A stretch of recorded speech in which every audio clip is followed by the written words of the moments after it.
मंगल की जिंदगी में एक बार फिर तूफान आ चुका था, लेकिन इस बार यह तूफान बाहर से नहीं बल्कि घर के भीतर से उठा था। सोम्या ने अपनी चालाकी, जहर भरी सोच और नफरत से ऐसा वार किया था जिसकी किसी ने कल्पना भी नहीं की थी। उसने सिर्फ एक राज नहीं खोला था, बल्कि एक मासूम बच्चे के दिल में मौत का डर बो दिया था। उसने अक्षत को यह बता दिया था कि उसके दिल में छेद है, कि बहुत जल्द उसकी सर्जरी होने वाली है और यह भी कि ऑपरेशन टेबल पर उसकी जान जा सकती है। इतना ही नहीं, उसने यह भी कह दिया कि कुछ दिन पहले जो उसे तबीयत खराब हुई थी, वह मामूली बीमारी नहीं बल्कि दिल का दौरा था। ये शब्द किसी जहर से कम नहीं थे।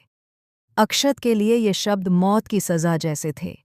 वह बच्चा जो आज भी अंधेरे से डरता था, जो अकेले सोने से घबराता था, जिसकी दुनिया अभी खिलौनों, माँ की गोद और पापा की उंगली पकड़कर चलने तक ही सीमित थी, आज उसी बच्चे को अपनी मौत सामने खड़ी दिखाई दे रही थी।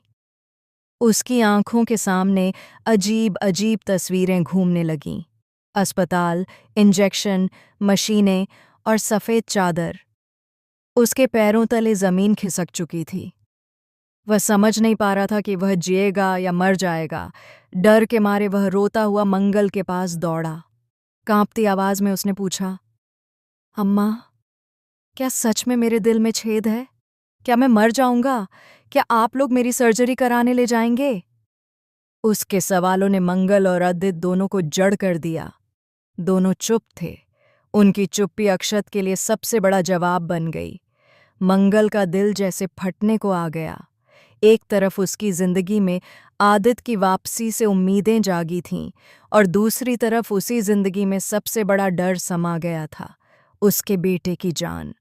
जब मंगल को पता चला कि यह सब सोम्या की चाल है, तो उसके भीतर कुछ टूट गया। यह सिर्फ गुस्से की बात नहीं थी, यह माँ के दिल का विद्रोह था। सोम्या ने सिर्फ एक औरत नहीं, एक माँ के सब्र की सीमा पार कर दी थी। मंगल का वह रूप सामने आने वाला था जिसे आज तक किसी ने नहीं देखा था, न अदित ने, न शांति ने और न ही सोम्या ने। उधर अदित भी मंगल की हालत समझ रहा था। उसने देखा कि मंगल बिना देखे समझे सड़क पार कर रही है, गाड़ियों के बीच खड़ी है, मानो उसे अपनी जान की परवाह ही न हो।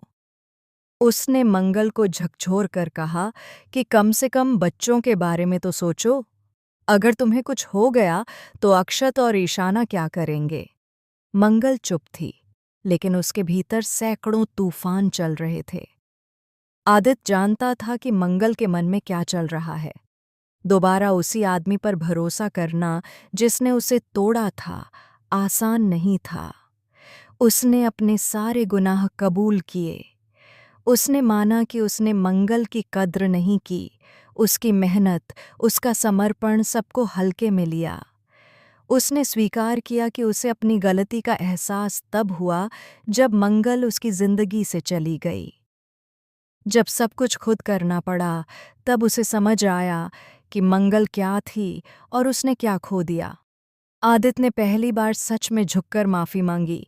उसने कहा कि वह मंगल पर कोई दबाव नहीं डालेगा, लेकिन उसने अपने दिल की बात कह दी कि वह उससे दोबारा शादी करना चाहता है। बारिश शुरू हो गई थी, मानो आसमान भी इस टूटे रिश्ते की गवाही दे रहा हो। आदित ने बस एक निशानी मांगी। अगर मंगल वही साड़ी पहनकर आएगी तो वह समझ जाएगा कि उसे माफ़ कर दिया गया है। इधर मंगल के घर में शादी की तैयारियां शुरू हो गई थीं और उधर सोम्या की नफरत भी। जैसे ही उसे साड़ी की बात पता चली, उसने आग लगाने का फैसला कर लिया। उसने सोचा कि वह मंगल की उम्मीदें जला देगी, उसका भविष्य राख कर देगी। उसने साड़ी जलाई और मन ही मन खुद को विजेता समझ लिया।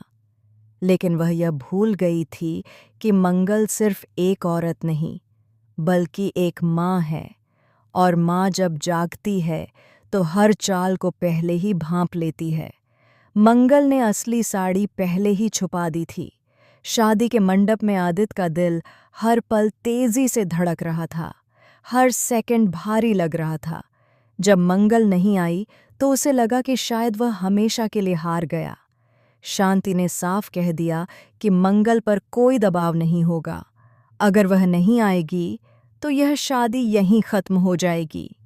तभी दरवाज़ा खुला। मंगल सामने खड़ी थी, वही साड़ी, वही आंखें, वही शांत चेहरा।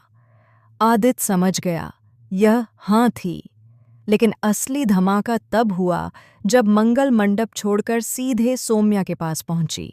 उसने सौम्या का हाथ पकड़ा, उसकी आंखों में आंखें डालकर कहा कि उसे सब पता है।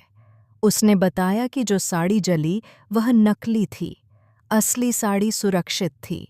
और फिर मंगल ने वह बात कही जिसने सौम्या के चेहरे का रंग उड़ा दिया। मंगल ने कहा कि सौम्या के लिए उसने एक अच्छी जगह ढूंढ ली है। सौम्या ने हंसने की कोशिश की, लेकिन उसकी आवाज़ कांप रही थी। कौन सी जगह? उसने पूछा। मंगल ने धीमी लेकिन सख्त आवाज़ में कहा, वही जगह जहां बच्चों के दिल में डर भरने वालों को रखा जाता है, जेल। यह सुनते ही सौम्या के पैरों तले जमीन खिसक गई। तभी पीछे से पुलिस की आवाज़ आई। मंगल ने सबूत पहले ही इकट्ठा कर लिए थे, अस्पताल की रिपोर्ट, रिकॉर्डिंग और अक्षत को डराने की सच्चाई। आज पहली बार सौम्या को समझ आया कि उसने जिस औरत को कमज़ोर समझा था वही उसकी सबसे बड़ी भूल थी। और इसी चौंकाने वाले मोड़ के साथ यह कहानी एक नई शुरुआत की ओर बढ़ जाती है, जहां प्यार जीतता है, माँ की ताकत सामने आती है और नफ़रत अपने अंजाम तक पहुंचती है।